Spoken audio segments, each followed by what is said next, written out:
किसी ने ठीक कहा है कि एक सफल रिश्ते के लिए कपल्स का न केवल एक दूसरे के साथ जुड़ना बहुत ज़रूरी है, बल्कि उन्हें एक दूसरे के प्रति ईमानदार रहने की भी ज़रूरत होती है।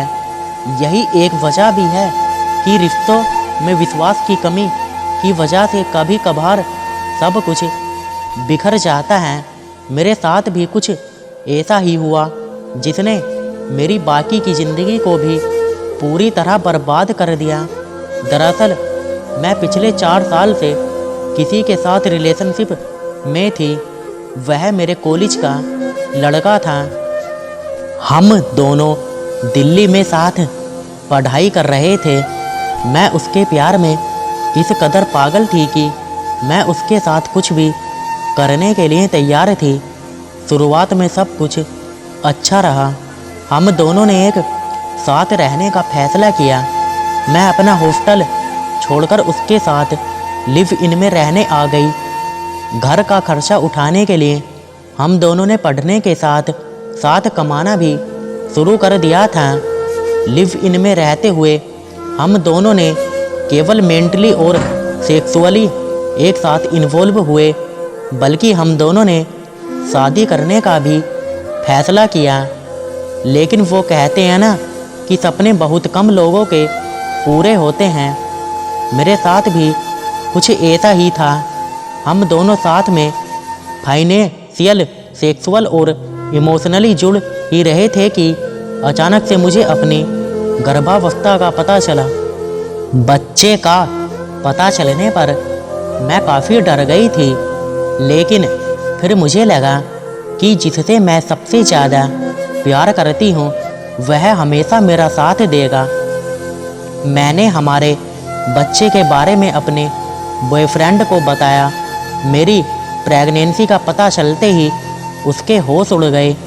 वह एकदम से बोला, बच्चे के आते ही हम दोनों की ज़िंदगी बर्बाद हो जाएगी। मैं यह बच्चा गिरा दूँ। हालांकि मैं यह बच्चा गिराना नहीं चाहती थी, लेकिन उसने शादी का वास्ता देकर मेरा गर्भपात करा दिया। अबॉर्शन के बाद मैं काफ़ी परेशान रहने लगी थी। मेरे मन में न केवल आत्महत्या के ख्याल आते थे, बल्कि तनाव भी मेरी ज़िंदगी का एक हिस्सा बन गया था। हालांकि इस दौरान मैंने अपने पार्टनर से शादी करने के लिए भी बोला, लेकिन उसने साफ इनकार कर दिया। उसने कहा कि वह अभी मुझसे शादी नहीं करना चाहता है। यही एक वजह भी है कि वह अपने घर में मेरे लिए बात नहीं कर रहा था। इस बात को 6 महीने बीत गए।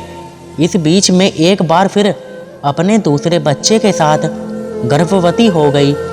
जैसे ही मुझे अपने बच्चे का पता चला मैं खूब रोने लगी। मैंने अपने बॉयफ्रेंड को दूसरी बार प्रेग्नेंट होने की खबर दी। इस दौरान उसके चेहरे के हाव भाव ऐसे थे जैसे मुझसे कोई पाप हो गया हो। मैंने उससे कहा कि हम कोर्ट मैरिज कर लेते हैं, जिसके लिए परिवार को अभी बताना भी ज़रूरी नहीं है। लेकिन वो गुस्से में चिल्लाने लगा। उसने कहा कि वह आजकल में हमारे बारे में अपने घर पर बात करेगा, जिसके बाद ही वह मुझसे शादी करेगा। इस बात को 4-5 दिन बीत गए।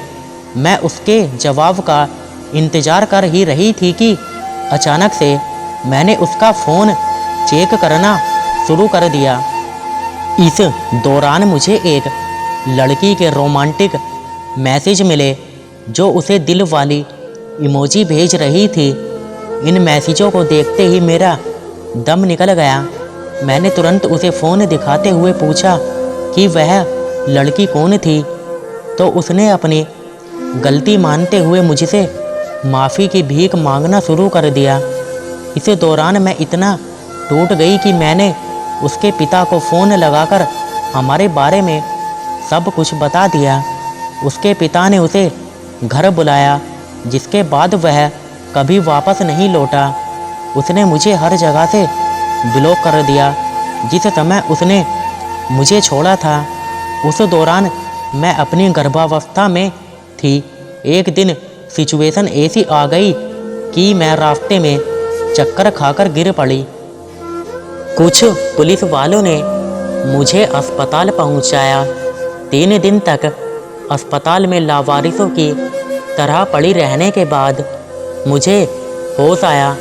जब मेरी तबीयत पहले से बेहतर हुई तो मैं अपने घर पहुंची।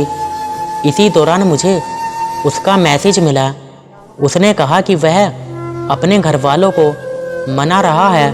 उसे मेरी तबीयत का पता चला। उसने इस दौरान मुझे एक दवाई भी भेजी। असल में वो एक डॉक्टर था, जिसकी वजह से मैंने एक बार फिर उस पर भरोसा कर लिया। उसकी सुझाई दवाई मैंने ले ली, जो कि एक अबॉर्शन मेडिसिन थी।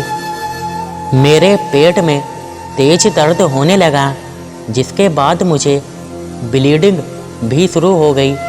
अपने साथ यह सब होता देख मैं समझ गई थी कि मेरा बच्चा अब नहीं रहा।